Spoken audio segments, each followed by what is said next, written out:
Irmãos, eu pelo menos consegui participar de 2 ensinamentos aqui com o nosso pastor. Um sobre a Santa Ceia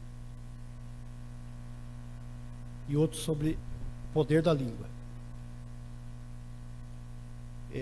Nós não podemos, a gente tenta não perder esses cultos, porque é onde o aprendizado faz toda a diferença, irmãos? E vamos aqui hoje falar um pouquinho sobre essa questão da ressurreição, mas na direção do poder de Deus na vida do crente. Posso ler, irmãos? Você está lendo.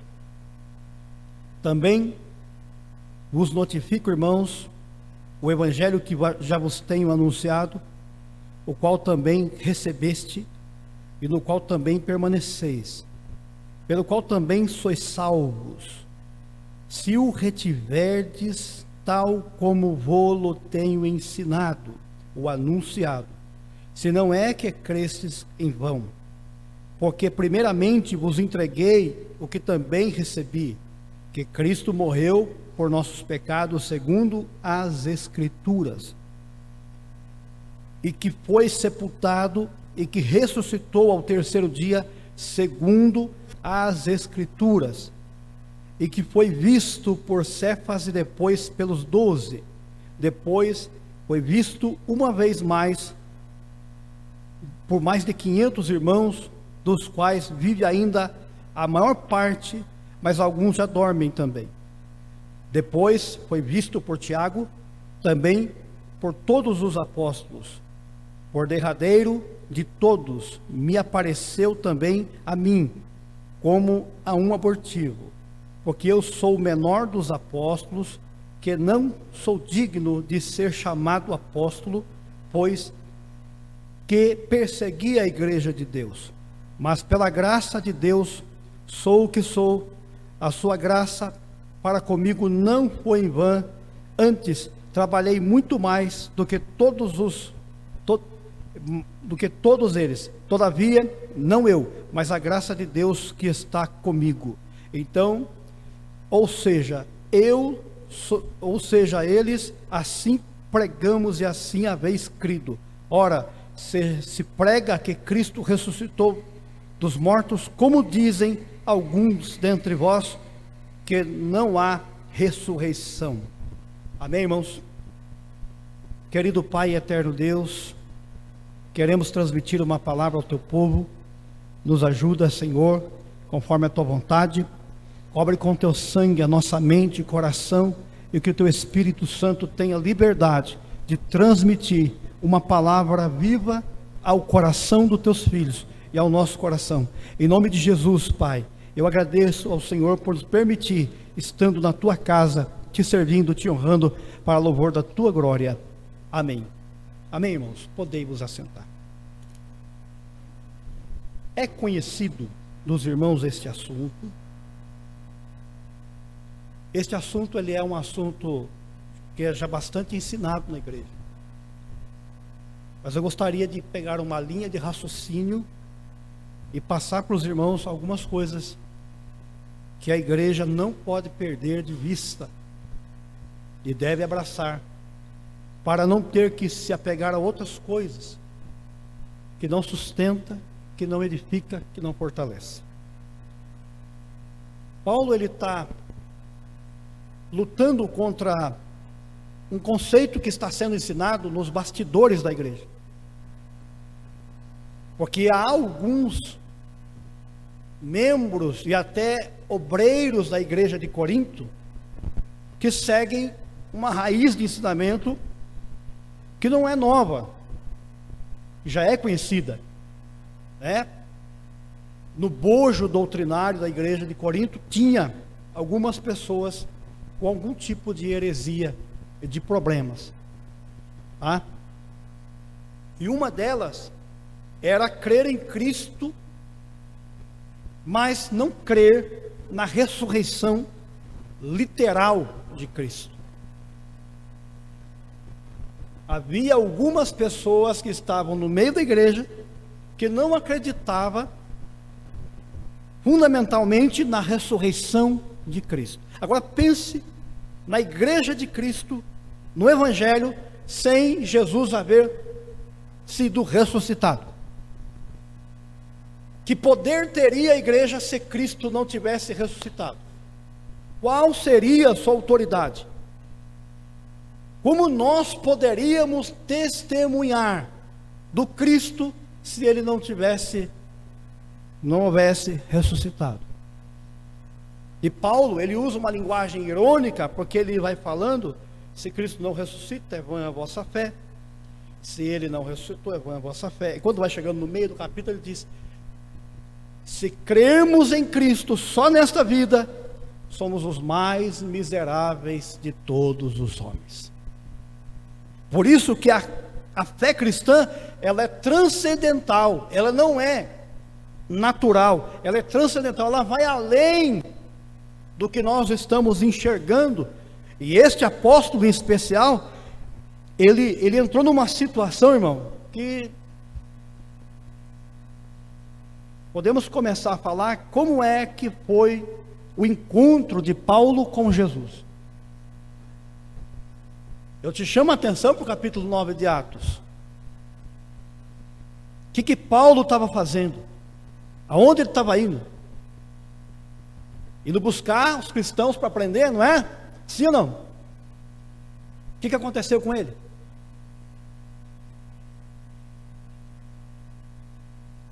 Caiu da sua montaria. E ele fez uma pergunta: quem és tu, Senhor?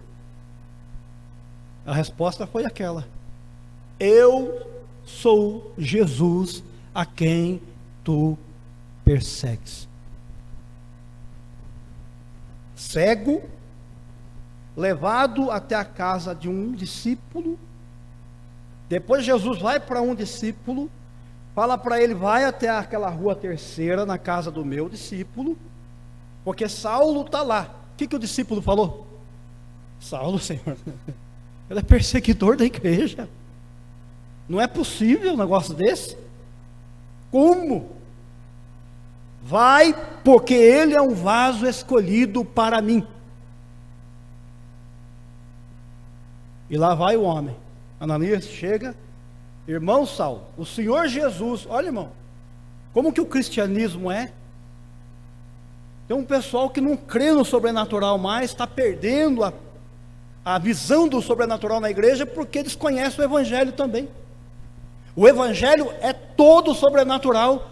Não há como o Evangelho não ser sobrenatural. A igreja é sobrenatural. E se você não acreditar, esquece. Você tem que começar já a parar para pensar um pouquinho sobre a sua fé. Porque o Cristo do qual nós estamos falando, ele ressuscitou dentre os mortos e não morre mais, está vivo. E Saulo, o Ananias não tem nada a ver, ele está lá na casa dele, Jesus fala com ele, vai até lá na rua da casa de Judas e vai falar com Saulo, que ele está lá. Não, mas ele é perseguidor da igreja. Olha só o discípulo querendo aconselhar Jesus, irmão. Ô coisa terrível. É o discípulo querer aconselhar Jesus. Aí Jesus falou: vai, rapaz, ele é um vaso convertido, eu tenho escolhido desde o ventre. Chegou lá: irmão Saulo, o Senhor Jesus que te apareceu na entrada de Damasco me mandou vir aqui e pôr as mãos sobre você, e você agora vai ser batizado e a cegueira vai sair. Saulo estava cego, já fazia dias, ele estava jejuando e orando, a cegueira caiu, e ele logo foi batizado. Essa é a primeira experiência dele com Jesus.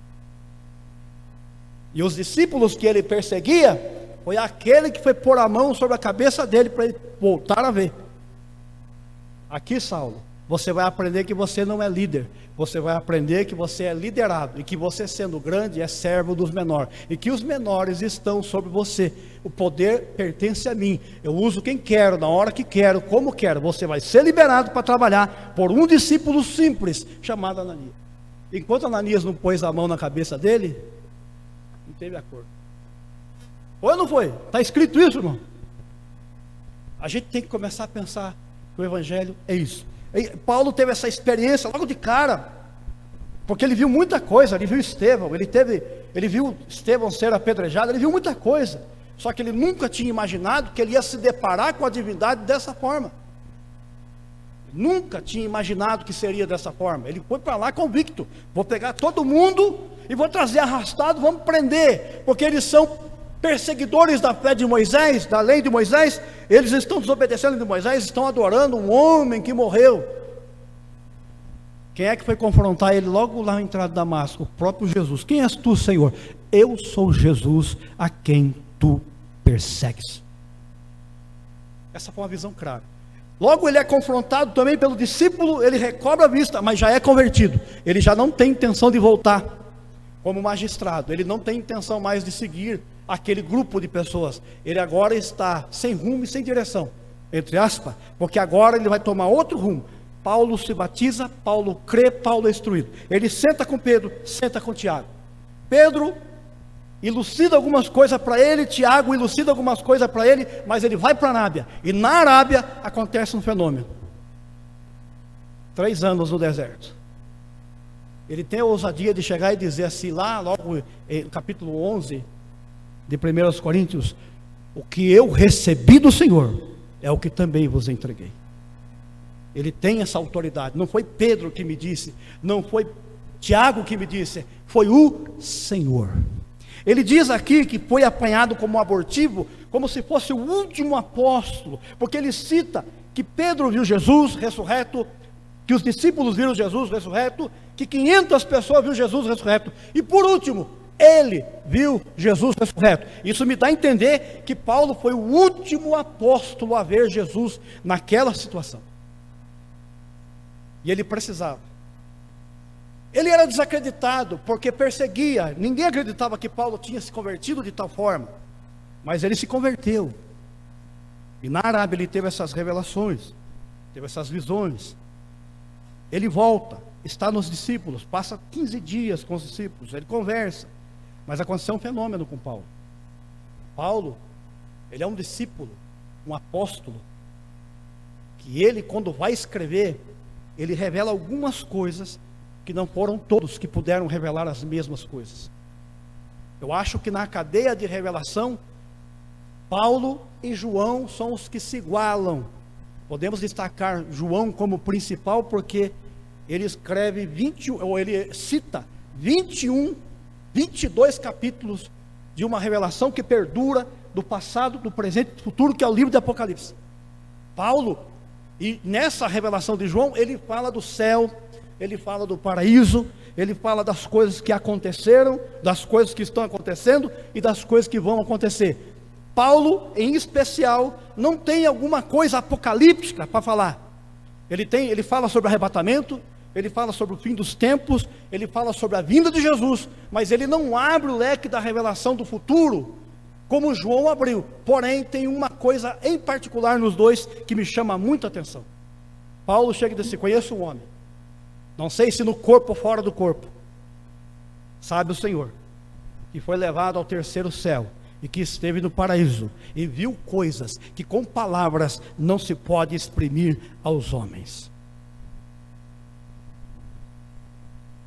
Então, dentro do cristianismo, Paulo ele é citado como um dos principais, porque ele traz uma doutrina da ressurreição de Cristo, pretendendo afirmar os corações das pessoas que creem em Jesus, que a sua fé não é vã, e que esse povo que acredita em Jesus não ficará à mercê, não ficará largado, não ficará abandonado. Ele tem promessa vívida, porque aquele que fez a promessa ressuscitou definitivamente e está sentado à direita de Deus e intercede por nós.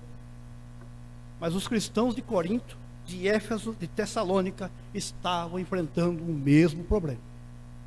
Eles estavam enfrentando os que plantavam dúvida, os que plantavam receio, os que não acreditavam.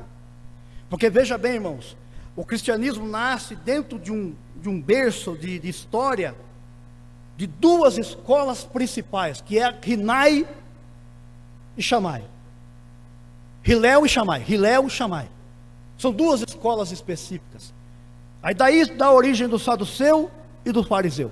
Os fariseus acreditavam na ressurreição nos últimos dias, mas os saduceus? Os saduceus não acreditavam na ressurreição. E essas raízes, esses conceitos eram ainda plantados na mente de algumas pessoas. E os judaizantes plantavam na mente de algumas pessoas esse conceito. Só que Paulo está revelando que o evangelho não tem nada a ver com o saduceu e não tem nada a ver com o fariseu. Tem a ver com aquele que morreu, mas ressuscitou poderosamente. E Paulo, dizendo que foi levado ao paraíso e esteve no terceiro céu, ele viu coisas que não é possível citar. Como que ele vai explicar? João revelou muita coisa, mas mesmo assim teve coisa que Deus disse, ele sela, isso não é possível. Ninguém está preparado para isso. Você já pode começar a pensar o futuro da igreja. Eu afirmo a vocês que cada um de nós, em menos de 100 anos, nós vamos enfrentar essa realidade. Alguns mais rápido, os outros menos rápido. Mas acredite, todos nós aqui, em menos de 100 anos, vamos enfrentar essa realidade da eternidade. E nós vamos conhecer a história do outro lado. No lado em que Jesus disse, eu vou lhes preparar lugar, para que aonde eu estou, vós estejais também.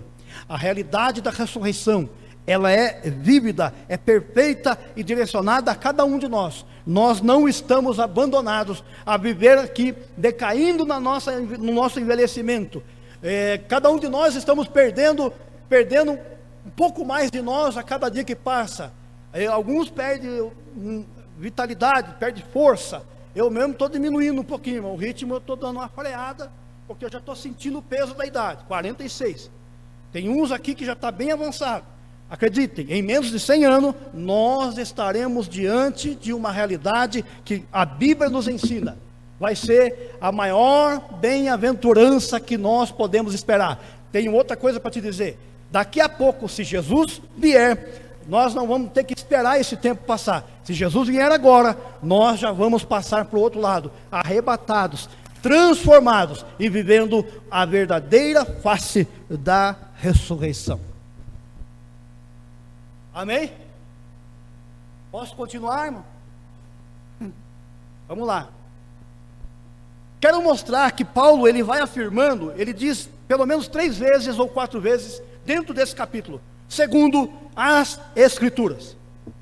Ele não está falando do livro de Paulo, de Pedro, de Tiago, não. Ele está falando das Escrituras. Ele está falando da Bíblia. Ele está falando da Torá. Ele está falando da Taná. Quando ele puxa as Escrituras para afirmar a ressurreição, ele está lembrando os judeus, ele está lembrando os judaizantes, está lembrando os gentios de que a afirmação dele não é uma filosofia, não é uma ideia, não é um pensamento, mas é o que a Escritura diz. Irmão, deixa eu fazer um parênteses aqui. Tem muita gente que acha que está pregando Bíblia e não está. A Bíblia, ela não vai se enfeitar. Às vezes a pregação bíblica ela força a mente. A mente da gente é chamada a atenção, nós somos corrigidos, nós somos puxados para baixo, como o pastor puxa a ovelha para se inclinar sobre os seus joelhos, demonstrando o sinal de dependência. E isso é que é doutrina. A doutrina nos puxa para baixo, para que o joelho se dobre, e o joelho se dobrando, as mãos se levantam, em sinal de rendimento ao Senhor. A igreja precisa se render ao seu Senhor. Quem é o Senhor da igreja? Jesus. Isso é doutrina. Deixa eu abrir um parênteses aqui. Um dia desse, eu tive um conflito. Eu acho engraçado, me perdoe, eu vou ter que dizer aqui e dar um exemplo. O que acontece com o novo convertido quando chega na igreja, irmão? O que a gente fala para ele? Todos os irmãos, o pastor, desde o pastor até o membro, diz: agora você precisa aprender a palavra de Deus, você precisa aprender a orar, você precisa consagrar a sua vida, você precisa renunciar ao pecado e abandonando o pecado, você precisa buscar o batismo com o Espírito Santo. Quando chega nessa parte, o que o novo convertido faz? Opa, o que é isso aí? Me explica, como que isso funciona? Funciona assim: você vai orar a Deus, buscar o batismo do Espírito Santo, ser cheio do Espírito Santo, você vai ser batizado com o Espírito Santo, você vai ser cheio da graça, você vai dever buscar o batismo nas águas, como um sinal de arrependimento e comunhão com o Senhor, e aí você vai ser cheio do Espírito Santo, e você vai falar em outras línguas, e você poderá até receber dons espirituais. É mentira o que eu estou falando? Não é assim que a gente fala com as pessoas? Não é isso que a gente diz para as pessoas? Daí vem o doutor ensinar. Alguns, doutor, não é todos. Irmão, que negócio que é esse de ficar pulando, falando em língua estranha aí, irmão? Como é que pode? Como é que o novo convertido apanha esse ensinamento? O novo convertido vai entrar num colapso de confusão, mas ele não sabe. Não, peraí, me disseram que eu tenho que buscar o batismo do Espírito Santo, e o batismo com o Espírito Santo consiste, biblicamente, em falar em outras línguas como evidência. É o estatuto nosso, da Assembleia de Deus. Aí o doutor vai contra o princípio do estatuto, da CGADB, ele vai contra, porque ele está ensinando que não deve buscar esse batismo, e não deve ter esse comportamento de falar em outras línguas, na igreja. Nós podemos falar em outras línguas, cada um no seu lugar, consigo mesmo, outros podem profetizar, outros podem ser profeta, outros podem interpretar, é o que a Bíblia diz. Mas a partir do momento que eu lanço uma contradição dessa na cabeça da igreja, eu devo buscar ou não devo buscar? Não, irmão, é verdade. Aí um dia desses eu vi um irmão criticando o outro, criticando gente pequena. Aí veio um grandão, um doutorzão, começou a pregar. Irmão, aquele homem batia o pé no piso da igreja, do púlpito, só faltava arrancar o piso no pé. Mas o pastor que repreendeu o jovenzinho, não repreendeu o grandão, porque é grandão. Mas não é um ditado que diz que pau que bate em Chico? O problema está aí, irmão. Não é quem fala, de quem está falando. A doutrina bíblica diz que nós devemos abraçar as coisas com cuidado, com conhecimento de causa. A Bíblia diz que todo crente que recebe Jesus vai receber, deve procurar com zelo os melhores dons, principalmente de profetizar. E depois você se preocupa com os demais. Mas todos devem buscar o mesmo dom. E o Espírito Santo vai encher a igreja com conhecimento. Deixa eu te falar uma coisa aqui. Eu ouvi um sermão do pastor José Carlos. Eu não costumo ouvir muito assim, eu não gosto muito de internet. Mas aí mandaram um vídeo para mim dele e eu ouvi. O pastor José Carlos, presidente lá da Paraíba, é um exemplo de pessoa, um homem elevado mesmo. E ele contando uma experiência do Pernambuco. Eu estou falando que a igreja é sobrenatural, ela não é natural. Teve uma reunião de irmãos lá que era o dia todo. E de repente um irmão levantou no meio e falou assim: por um tum-tum. Irmão, por um tum-tum. A irmã do círculo de oração levantou: irmãos, ó, Deus mandou todo mundo embora para casa. Vai todo mundo para casa. Acabou a oração, vamos para casa. Hoje, se alguém levantar aqui e falar por um tum-tum, pode ser que alguém saia dando risada. Mas a irmã do círculo de oração levantou e falou: vamos todo mundo para casa. Qual é o problema, irmão? Às vezes Deus usa alguém em latim, em grego, em hebraico, e alguém tem o dom de interpretação. Todo mundo levantou, foi embora para casa. Ela foi, o pastor levantou um vaso, falou por um tum-tum, eu entendi tudo. Aí era para ir embora para casa. Foi todo mundo embora para casa. Meia hora depois, o forro da igreja desceu todinho, quebrou tudo que estava embaixo. E se o povo estivesse lá? Sobrenatural não se explica, irmão. Deus faz o que quer, do jeito que Ele quer, como Ele quer, do jeito que Ele quer. Então, nós temos que tomar cuidado com o que é que estão ensinando, se é Bíblia ou se não é Bíblia. Vigiar nisso. Porque a Bíblia fala de uma igreja sobrenatural, não natural. Um dia desse eu conversando com um amigo meu, pessoal, reformado, fiel a Deus. Questão de dons espirituais e tal. Aí eu perguntei para ele: com que dom o seu pastor prega? Espera um pouquinho, eles não são de divulgar dons espirituais. Aí ele: Inteligente que é, né? O estudioso. O meu pastor prega com o dom da palavra. Eu disse, bem-vindo ao mundo pentecostal. Porque se eu não creio que os dons espirituais dados pelo Espírito Santo é para a igreja, eu já comecei a perder a sobrenaturalidade da igreja. E a igreja não trabalha sem o sobrenatural. Primeiro você precisa entender uma coisa: Deus encaminhou Paulo para todos esses processos. Ele se deparou com um Cristo ressurreto. Ele se deparou com um discípulo que não estava com ele, que sabia de tudo que estava acontecendo com ele, porque o Cristo que ele serve o revelou toda a verdade. E agora Paulo recebeu a revelação do céu. Ele esteve no paraíso, ele esteve no terceiro céu, e ele viu coisas que com palavras não é possível dizer. Como é que você acha que Paulo voltou depois? Normal? Como acontece de vez em quando, e aí vai a crítica também. O crente chega no final, irmão, perdão pastor, tem festa, o cantor canta, o pregador prega, o pregador está pregando, aí ele manda aumentar o volume da música, o povo vai na emoção, pula, sapateia, no sábado, no domingo. Quando chega na segunda-feira, você encontra o irmão na rua, parece que veio do velório. Me perdoem, isso não é avivamento, nem pentecostalismo isso representa. Pentecostalismo é uma forma de o Cristo ressurreto estar reinando na igreja, e o Cristo ressurreto fazendo-se presente na vida do crente na segunda, na terça, na quarta, na quinta, no domingo, de madrugada, de manhã, de tarde, fazendo parte da vida dele. Isto é pentecostalismo. Pentecostalismo não é só falar em língua, não é profetizar, não é só revelar tudo. Pentecostalismo é evangelho sendo anunciado a quem ainda não ouviu. Isto é pentecostalismo. Então a gente coloca a balança aqui, né?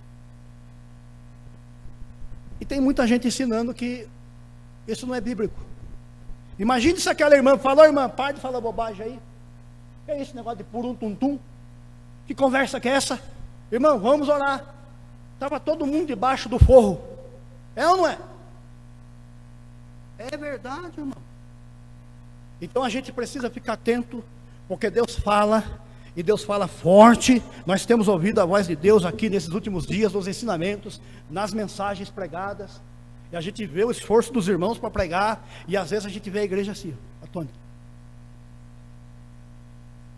E às vezes a gente fica feliz porque a gente sabe que a igreja está olhando, porque está prestando atenção. Não é o barulho que determina. E o interessante dessa igreja é que quando acontece algum barulho, é no momento certo, é naquele momento exato, em que Deus dá a liberdade para se adorar. Eu vou perguntar um negócio aqui de ousadia, o que eu estava sentindo essa semana. Quem sentiu vontade de vir no culto, que está com saudade do culto de domingo agora passado? Não dá vontade de estar no culto de novo? Eu não sabia que eu ia falar hoje. O pastor me fez o convite hoje de manhã. Eu falei, vou falar, mas se eu não fosse falar, eu estou trabalhando perto, vou chegar um pouco tarde, mas eu vou chegar. Eu ia estar aqui. Tem dia que eu não consigo vir, como acontece com todo mundo. Mas tem dia, eu perco o culto, eu já fico meio esquisito. Eu passei 15 dias de gripe lá em casa, lá que quase, meu Deus do céu, tossindo. Nunca fiquei 15 dias tossindo, irmão. Pelo amor de Deus. E a minha filha tomando medicamento, 3 tipos. Graças a Deus que hoje a médica liberou ela do remédio, só deu mais um para ela tomar. Graças a Deus. Mas deixa eu te falar uma coisa. Quando o culto nos causa vontade de estar, é porque está havendo um turbilhão. E eu estou vendo esse turbilhão aumentar. A panela está fervendo e vai continuar subindo. Vai subir. O grau espiritual vai continuar subindo. E se Deus quiser te tomar, deixa Deus te tomar, meu irmão.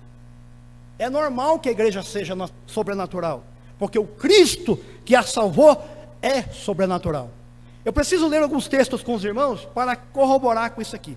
Então, em várias partes ele diz, a Escritura, a Bíblia, a mensagem de Deus. A gente precisa se apoiar na Bíblia.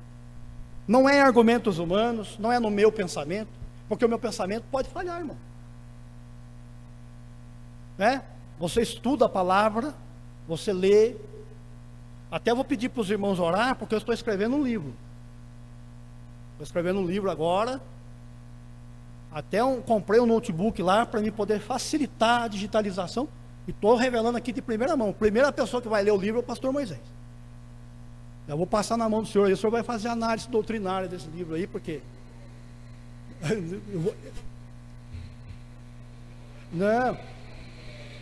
Não é sardinha não, irmão. Eu estou falando sério. O nome do livro, vou revelar para a igreja. O nome do livro, se Deus permitir que eu lance, eu lançarei. Senão, vai ficar nos arquivos lá. A trajetória da semente. Eu conversei isso só um pouquinho com o Sebastião. Já sentiu o peso? A trajetória da semente. Mas é estudando. Não é copiando. Não é copiando dos outros. Sabe como é que eu estudo a Bíblia? Eu vou revelar aqui hoje para vocês. Eu estudo de madrugada, quando não tem barulho nenhum. Eu não leio 2 horas, eu leio meia hora. Mas eu leio. Leio até entender o que eu estou lendo. 1, 2, 3, 4, 5, 6.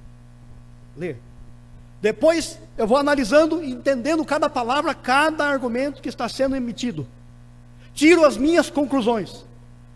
Vou analisando as minhas conclusões. Como eu não sou professor, como eu não sou teólogo, eu não sou formado, meu conhecimento é empírico, aí eu vou consultar os teólogos.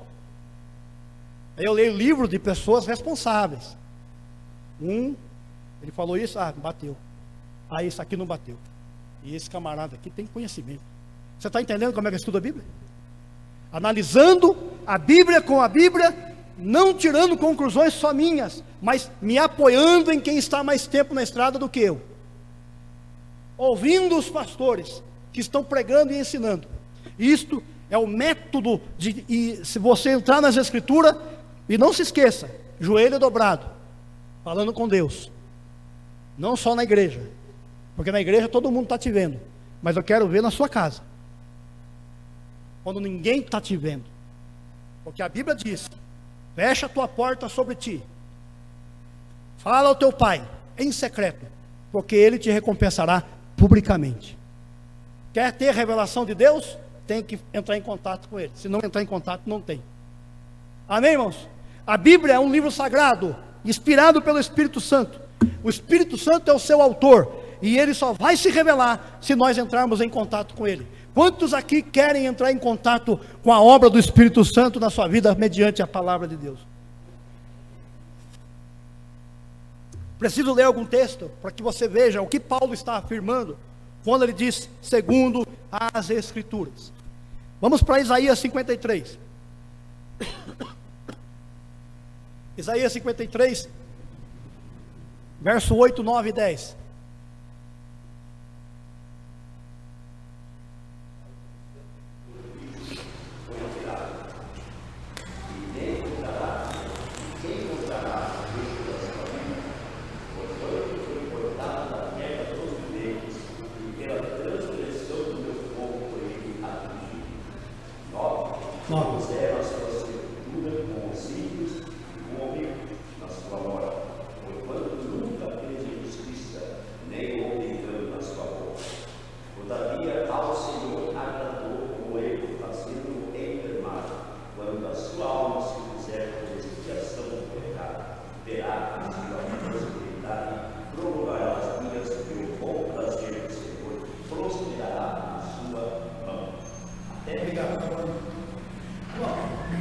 Dá para nós.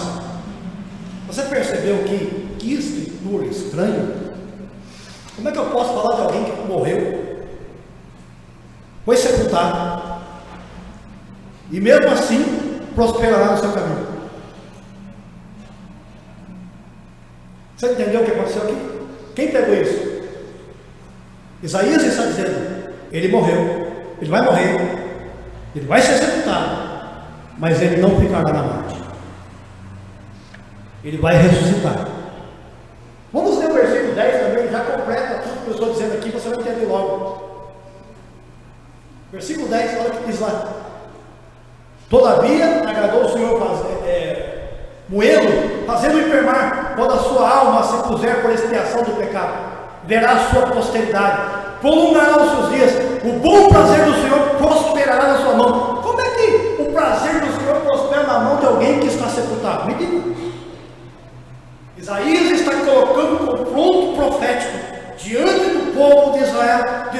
o Messias vai sofrer, o Messias vai morrer, o Messias vai ser sepultado, mas o Messias vai ressuscitar, e tudo que ele fizer, o Senhor será glorificado pelo seu Messias. É isso que Isaías está falando. Versículo 11. O trabalho da sua alma ele verá e ficará satisfeito. Salomão diz que na sepultura não há satisfação. Quem que vai ter satisfação? Não vai ter. Ficará satisfeito. Com o seu conhecimento, o meu servo, o justo, justificará muitos, porque as iniquidades deles levará sobre si. Versículo 12.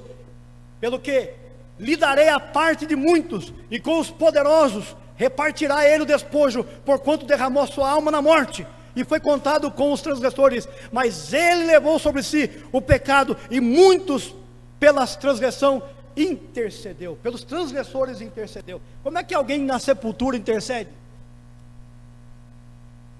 Isaías é um fenômeno na escritura, irmão. Ele está cortando de um jeito terrível a mentalidade dos judaizantes. Ele está mostrando que o Cristo vai sofrer, vocês vão ignorar ele, vão desprezar ele, mas ele vai vencer todos vocês, ele vai ressuscitar o terceiro dia, e o prazer do Senhor estará nele. Vamos para mais um texto, no Salmo de número 16, o verso 9 e o 10, ele vai corroborar com a linguagem de Isaías.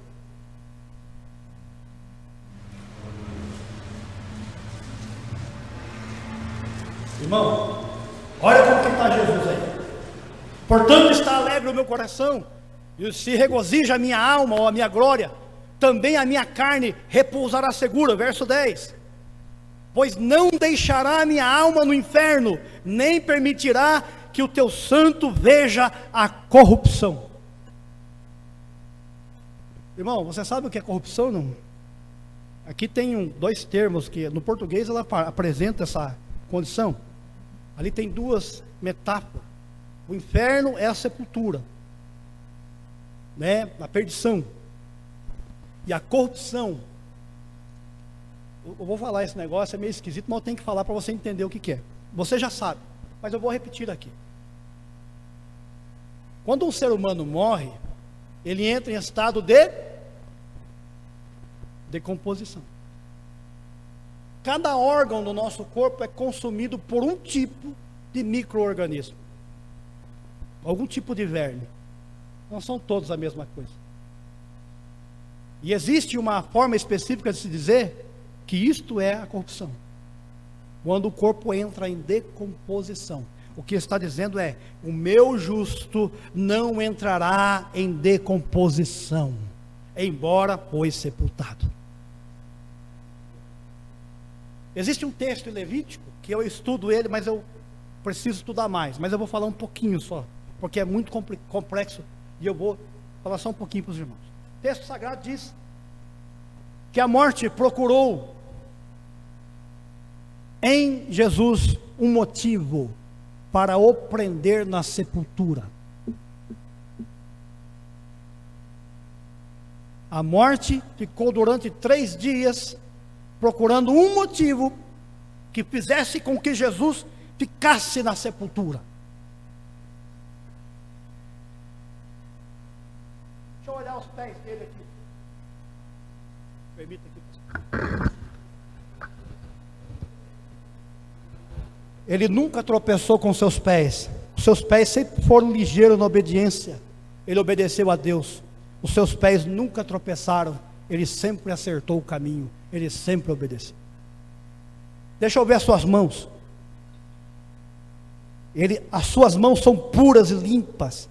A justiça está com ele. Ele nunca cometeu pecado algum. Ele nunca estendeu a mão à iniquidade. Eu não tenho como prender ele aqui de acordo com as suas obras. Deixa eu ver a sua mente. Além do Senhor está na sua mente e no seu coração. Ele nunca transgrediu. O justo, nunca houve engano na sua boca. Ele nunca mentiu. Como é que eu vou poder prender ele aqui? Não tem como. No terceiro dia, Jesus se levanta e ressuscita, porque a morte não pode detê-lo na sepultura. Por que não pode? Porque ele nunca pecou, nem com palavra, nem com atitude, nem com pensamento. E além do Senhor estava nele. E Paulo, ele faz menção disso tudo, conforme as Escrituras. Porque Levíticos e Deuteronômio dizia que o homem que guardasse toda a lei jamais morreria. Mas quem que nunca pecou? Paulo diz: todos pecaram, destituídos estão. Nenhum, olhou Deus no céu, a terra, não viu um justo sequer, ninguém que fizesse o bem, todos pecaram. Romanos 15 também diz a mesma coisa, todos pecaram, mas Jesus não pecou. O que Jesus fez foi tomar os nossos pecados, colocar nos seus ombros e levar sobre si as nossas iniquidades, os nossos pecados, as nossas enfermidades. Ele levou sobre si e morreu puro, inocente, lá, levando e consumando a obra do Pai. E depois, ao terceiro dia, ele não poderia sofrer a corrupção, porque o pecado não reinava sobre ele. O seu corpo não poderia ser destruído pela corrupção, porque ele estava na presença de Deus, apenas tomando o meu lugar e o seu lugar, e levando-nos à presença de Deus. Glorifique a Jesus por isso. Mas a morte não pôde segurar Jesus na sepultura. E é disso que Paulo está falando. Outro texto que nós podemos ler também, para corroborar com essa linguagem, em relação à nossa fé no Cristo. Vamos ler Efésios.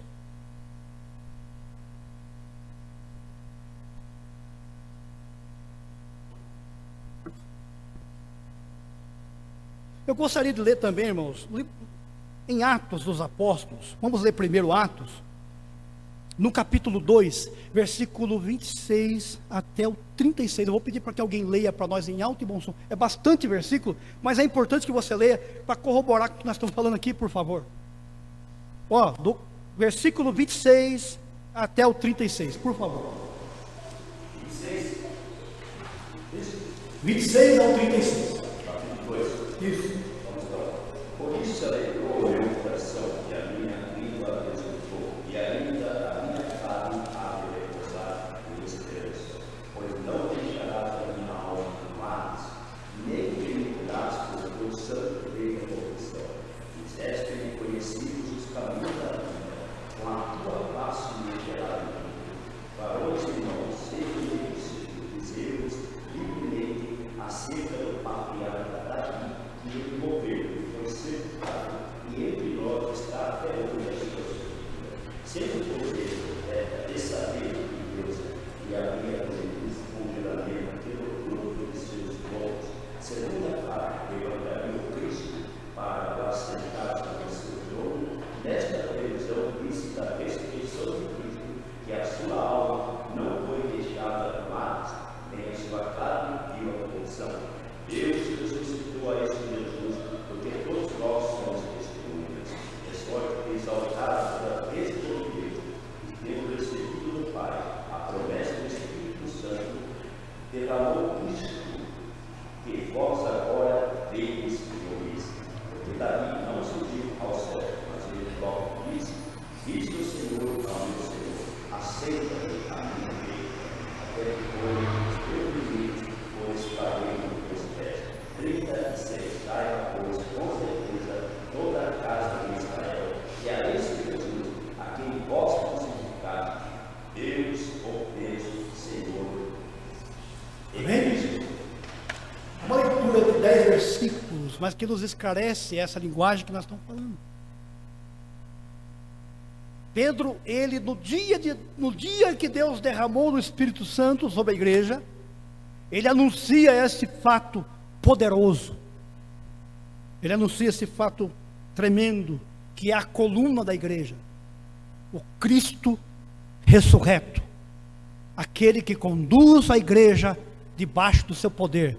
Se você crê no Cristo ressurreto, não existe nada impossível na sua vida. Tudo é possível aquele que acredita em Jesus, o ressurreto. Nós estamos debaixo dessa promessa. Continuamos lendo para corroborar mais um pouco. João capítulo 15, no versículo 1 ao 12. nós vamos encontrar uma afirmativa de Jesus. Eu sou a videira verdadeira e o Pai é o lavrador. O lavrar em mim que não dá fruto, tira, limpa toda aquela que dá fruto, para que dê mais fruto. Vós estáis limpos pela palavra que eu vos tenho falado, e estáis em mim e eu em vós, como a vara de si mesmo não pode dar fruto, se não estiver na videira, assim também vós, se não estiverdes em mim.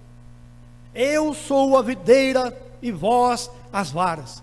Quem está em mim e eu nele, este dá muito fruto, porque sem mim nada podeis fazer. Se alguém não estiver em mim, será lançado fora como a vara e secará. E os colhem e lançam no fogo e ardem. Se vós estiverdes em mim, e as minhas palavras estiverem em vós, pedireis tudo o que quiserdes, e vos será feito. Nisto é glorificado meu Pai, que deis muito fruto, e assim sereis meus discípulos. Esta ordem é o que repousa sobre nós. E é tremendo, porque Jesus, quando subiu ao céu, qual foi a linguagem de Hebreus em relação à subida de Jesus? A Bíblia diz que Jesus entrou no santuário no céu. Ele atravessou o corredor do santuário. Ele chegou diante do Pai. O que tinha lá do lado do Pai, selado por dentro e por fora? O livro. O livro. O grande problema aqui é que este livro, segundo a Bíblia, ninguém podia olhar para ele, muito menos tocar, muito menos abrir. Mas quando Jesus subiu, após a ressurreição, o céu todinho parou, irmão. Porque lá vai Jesus tomar o livro. E o Pai, eu creio assim, não é doutrina, mas eu creio assim, o Pai, todo orgulhoso, digamos assim, se pôs de pé. Toma o livro, é direito seu, você conquistou. E Deus fez questão de dar ordem. Coral aí, milhares e milhares, miríades de anjos, cante aí um cântico novo. Não é cântico velho, cântico novo. O cântico é hoje, é agora. Digno és, ó Cordeiro, de tomar o livro e desatar os seus selos, porque foste morto, mas estás vivo.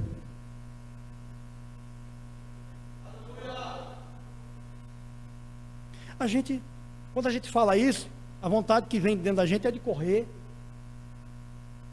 mas não pode, tem que segurar. É de pular. Agora não é o momento de pular. Porque a gente começa a entender as questões do reino do céu, o poder que isso representa, e eu vejo alguns que ficam olhando para a igreja como se ela fosse alguma coisa. Não, irmão, isso aqui é todo sobrenatural. Eu quero pedir para os irmãos, olha para o irmão que está do seu lado, pelo amor de Deus, eu sei que vocês não gostam disso, nós não aprendemos assim, mas hoje eu vou incomodar alguém desse jeito. Pelo amor de Deus, me ajuda, diga para o irmão que está do seu lado aí, pelo amor de Deus, você está num ambiente sobrenatural, entenda isso.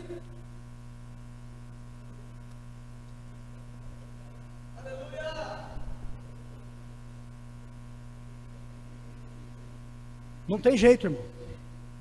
Quando você dobra o seu joelho para falar com Jesus, é um negócio fantástico. Não tem jeito, é sobrenatural. O Cristo ressurreto, você tem que pôr isso na sua mente. Ele está vivo, sentado à direita de Deus, e intercede por nós. Ele está de olho em nós assim. Cada palavra que você fala diante dele, nós aprendemos aqui sobre a palavra. A gente perde tempo com palavra ociosa. Eu não sei, irmão, tem crente que perde tempo, porque o Corinthians, o Palmeiras, eu não sei quem, perde tempo com isso aí, irmão.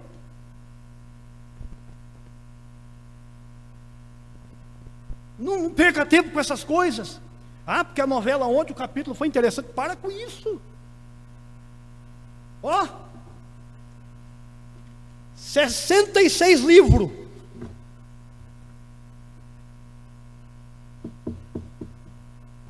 De revelação, conhecimento, poder, graça, virtude, autoridade, unção, poder, cura, libertação, milagre, está tudo aqui para a gente se alimentar da palavra de Deus.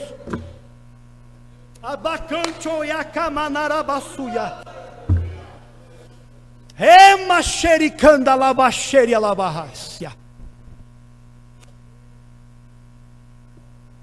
Quando nos alimentamos do céu, o céu vem nos visitar. Mas quando ficamos na terra, a gente só enxerga coisa pequena. Abaraçou que me andará baxericanda labas. Sobrenatural tem que voltar para dentro dos nossos corações. A presença do Senhor sempre esteve conosco. Nos cultos nós estamos sentindo. Nós estamos aqui sentados às vezes no culto. Às vezes tem dia que eu estou cansado, quebrado, mas eu sinto a presença, a palavra vem, levanta o irmão falando a palavra vem, outro irmão levanta, a palavra vem, e vai falando com a gente, o nosso coração vai enchendo, aí a gente fala glória a Deus, aleluia, de vez em quando solta uma rajada de língua estranha, porque é o culto sobrenatural, onde Deus trata com as nossas vidas, o Cristo ressurreto quer trazer para a igreja de volta essa convicção. Ai meu Deus. Vamos ler o Evangelho, ou a carta de Paulo aos Efésios, capítulo 1, do versículo 12 ao 20.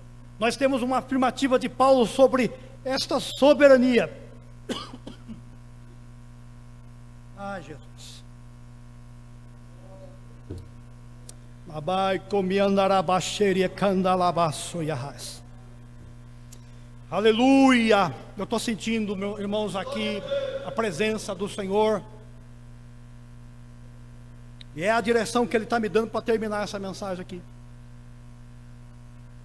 É difícil acontecer isso comigo, mas está transbordando, e eu, glória a Deus.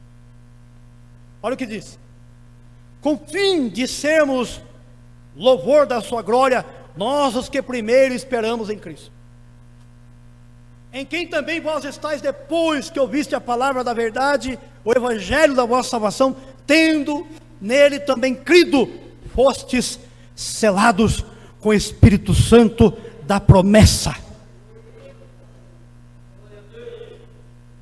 Eu vou falar um negócio aqui, irmão, que vai arder, mas não tem que fazer. Tem gente que acha que esse capítulo é o capítulo de gente escolhido antes. Não, irmão. Veja o versículo 1, por favor, Bruno. Veja o versículo 1 aí.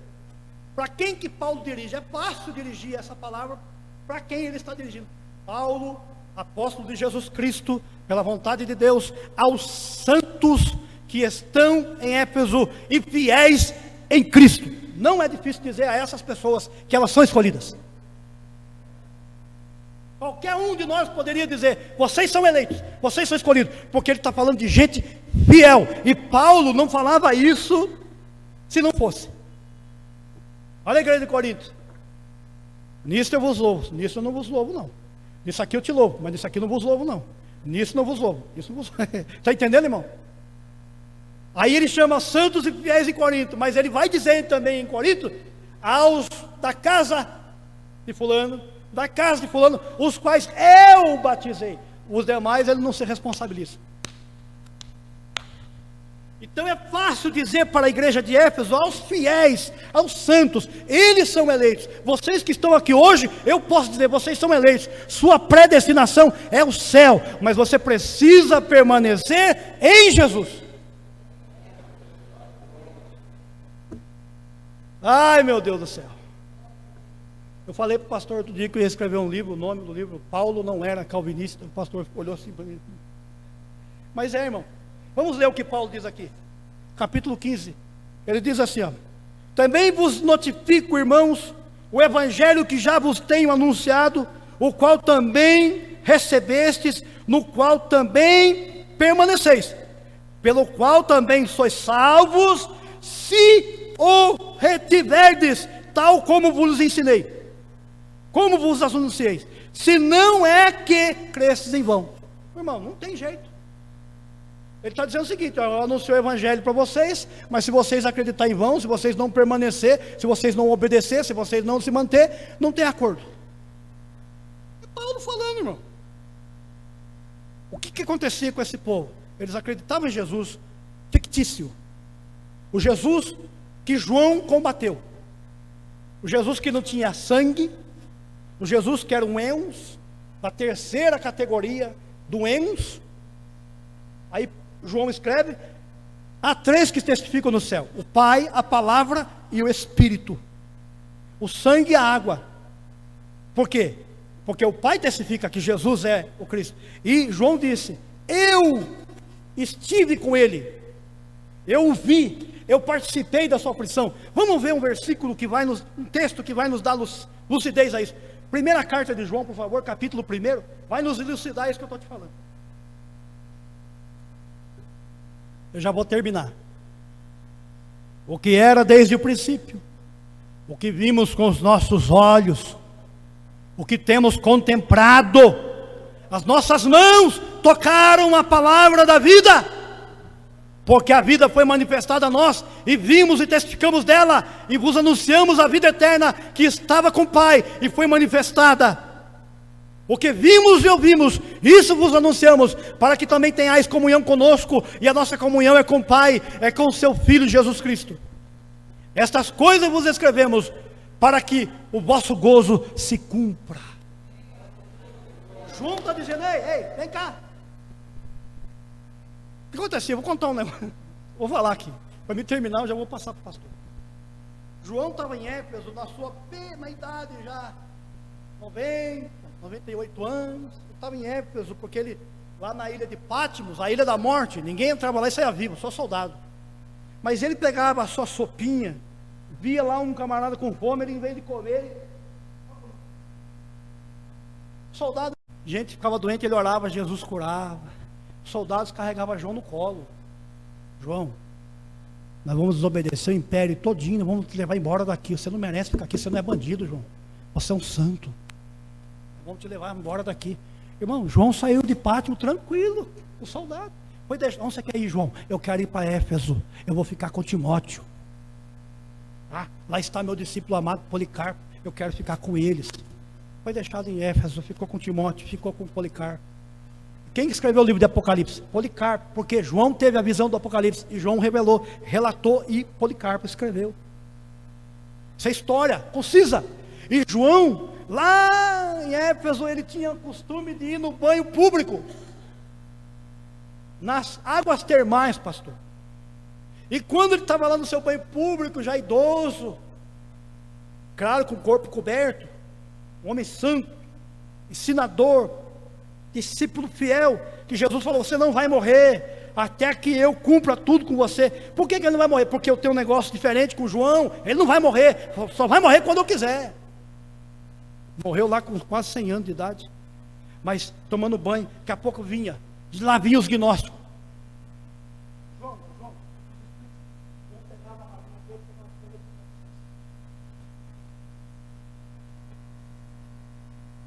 Um dia quiseram prensar ele: João, nós somos discípulos verdadeiros de Jesus, você é duvidoso.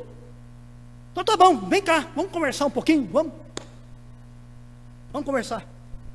Você esteve com Jesus quando ele transformou água em vinho? Isso já fazia mais de 70 anos, irmão. Nós não. A gente não. Pois é, eu estava lá. Ele transformou água em vinho. Vocês viram Jesus curar o cego de Jericó? O filho de Timeu? O soldado lá? Não, nós não vimos não. Pois é, eu estava lá. Ué, vamos conversar mais sério aqui. Vocês viram a ressurreição da filha de Jairo? Filha de Jairo? Quem é Jairo? Pois é, Jesus, filho de Jairo. Vocês estiveram lá? Não. Pois é, eu estava lá. Eu, Pedro e Tiago. Vamos complicar a coisa. Você viu a ressurreição de Lázaro, que já estava sepultado há 3, 4 dias? Não, nós não vimos não. Que isso? Aonde? Pois é, eu estava lá quando Lázaro ressuscitou. Tá bom, vou complicar a vida de vocês. Vocês estavam lá quando Cristo foi crucificado? Não, Nós não estávamos lá não. Pois é, eu estava lá. Todo mundo correu, eu fiquei lá.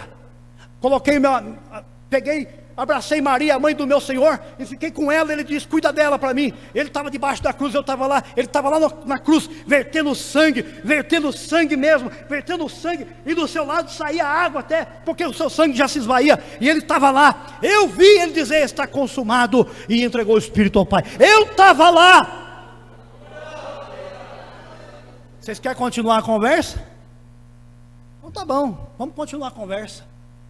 Mas até aqui vocês estão por fora. Por quê, irmãos? Porque esse grupo dizia que Jesus nunca verteu sangue, que Jesus era o Eons, o espírito da terceira posição do Eons, e absurdamente diziam que Jesus não derramou sangue. Daí João escreve: aquele que diz que Jesus não vem em carne é o anticristo, é o falso profeta. Porque não vir em carne significa não derramar sangue. Mas Jesus derramou sangue, e João está dizendo: eu toquei nele, eu peguei nele, eu vi ele, eu estive com ele, eu vi o sangue verter, eu vi a água sair, eu vi ele morrer. Vocês viram ele morrer? Não, nós não vimos. Vocês viram ele ser sepultado? Não. Eu vi ele ser sepultado. Só que tem um detalhe: vocês viram ele ressuscitado? Não, eu vi quando ele ressuscitou. Mas eu vou complicar a vida de vocês, gnósticos, heréticos. Vocês viram ele no céu? Pois é, vocês não viram ele nem na terra, quando irá no céu. Eu vi ele no céu, assentado à direita de Deus, tomando o livro, selado por dentro e por fora, e ele está sentado à destra de Deus. Eu vi, estive lá com ele, e ele me prometeu que daqui a pouco eu vou encontrar com ele. Irmão, você tem essa promessa, está escrito ali, ó: essas coisas vos escrevemos para que o vosso gozo se cumpra. Quem nos separará do amor de Deus que está em Cristo Jesus? Nem a morte, nem o inferno, nenhuma criatura, nem o abismo, nem a profundidade, nem a fome, nem a guerra, nada nos separará do amor de Deus que está em Cristo Jesus. Tudo está nele, e ele já deu a garantia. Nós fomos selados com o Espírito da promessa. O penhor está pago. A igreja tem um destino certo. A igreja está encaminhada. A igreja tem um caminho que conduz ao céu. Eu vos anuncio o caminho. O caminho é Jesus. Vou lhes preparar lugar, para que aonde eu estou, vós estejais também. Podemos orar, meu pastor? Ele está para vir. Não se prenda a nada. Não se preocupe com críticas. Não fique preso a má conversação. Não se prenda a mau testemunho. Não fique olhando para os escândalos que está acontecendo. Fique fora de tudo isso. Avance para a glória de Deus. Avance para a obra de Deus. Avance para o louvor de Deus. Vamos orar, irmãos.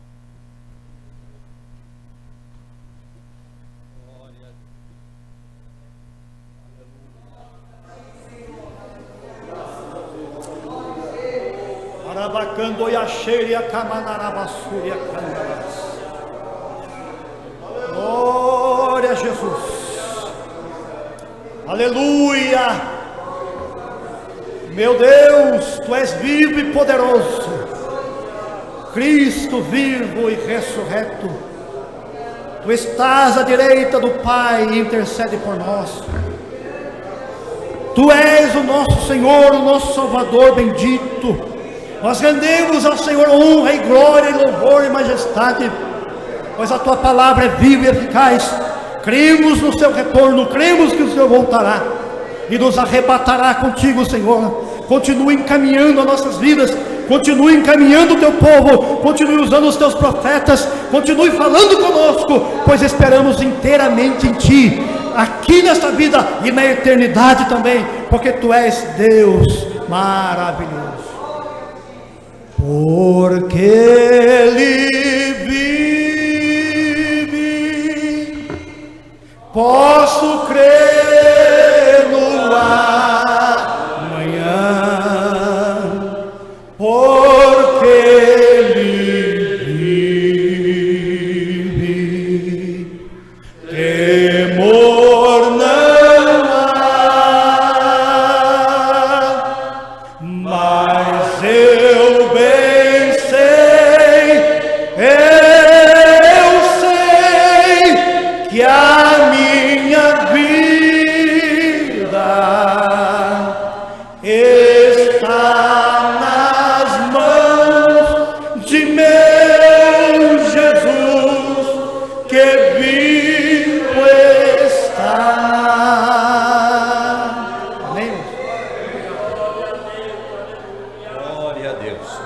abençoe o nosso pastor Marcos pela palavra transmitida aos nossos corações nesta noite.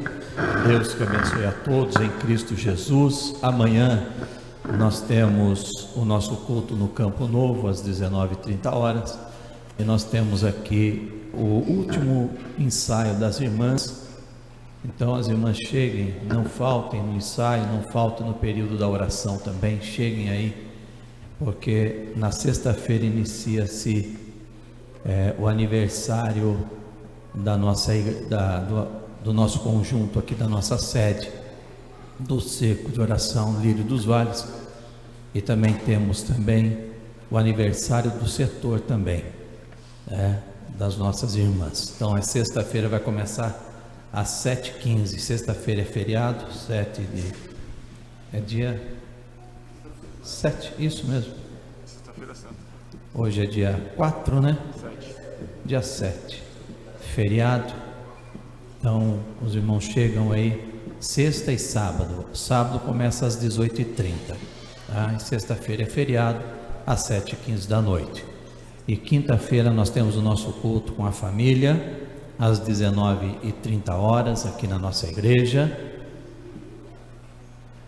Isso mesmo, na direção dos varões, juntamente com toda a igreja. Domingo pela manhã nós temos a nossa escola bíblica dominical. Nós estamos na lição de número 2, vai falar sobre a predileção dos pais por um dos filhos. Convido a igreja a estarmos aí, estamos no início desse segundo trimestre. E após a escola dominical, nós temos o evangelismo aqui no nosso bairro, porque à noite nós temos o nosso culto de missões, às 18h30, 17h temos lá no Campo Novo, e às 18h30 culto de missões, onde nós também trazemos as nossas ofertas. Vamos abençoar na oferta. Quero primeiramente agradecer, viu, irmãos? Agradecer os irmãos, porque os irmãos aqui já assentou no seu coração, já compreenderam, entenderam a necessidade da oferta missionária. Graças a Deus, os irmãos têm chegado junto, tanto na oferta alçada no domingo, no segundo domingo, também no cofrinho, também nos carnês. Os irmãos têm cooperado, graças a Deus. Deus tem abençoado a vida dos irmãos, porque a gente percebe pela oferta que entra, a gente sabe que o povo está sendo abençoado. Então nós louvamos a Deus pela vida de cada um, e nesse domingo não vai ser diferente. Nesse mês nós vamos também levantar uma grande oferta para o campo missionário. Amém? Estes são os nossos avisos, e eu acredito que não tem mais nenhum aviso, né? Tem mais algum aviso? Não. Vamos orar e agradecer ao Senhor nesta noite por esta oportunidade. Quero convidar aqui Pastor Jorge. Vem cá, Pastor Jorge, fazer esta oração também, impetrando a bênção apostólica. Pastor Jorge está ali na nossa igreja da Vila Santa Lúcia, está cooperando conosco nesta noite. Deus que abençoe a todos que vieram nesta noite, em nome de Jesus. Salve a igreja com a paz do Senhor. Oramos, grandioso Deus, Pai querido, te louvamos pelo privilégio de aqui juntos estarmos, para sermos fortalecidos no Senhor e na força do seu poder, pela tua palavra, pela presença gloriosa do teu Santo Espírito, qual falaste dos nossos corações. Deus opera maravilhas nas nossas vidas, trazendo cura, libertação, restauração, abençoando cada lar nesta noite. Leva o teu povo em paz, debaixo da sua graça, Senhor. Ó Deus, não deixe que o teu povo saia daqui da mesma forma que entrou. Que o milagre aconteça, cura, milagres, restauração. Que a bênção do Senhor que enriquece e não acrescenta dores seja sobre a tua igreja, em nome do Senhor Jesus. Leva-nos em paz debaixo da sua graça. Nós oramos agradecido em nome de Jesus. Amém. Estenda as suas mãos. Que a graça do nosso Senhor e Salvador Jesus Cristo, grande amor de Deus, a comunhão e as santas consolações do Espírito Santo seja com toda a igreja hoje e sempre. Todos digamos amém. Deus abençoe.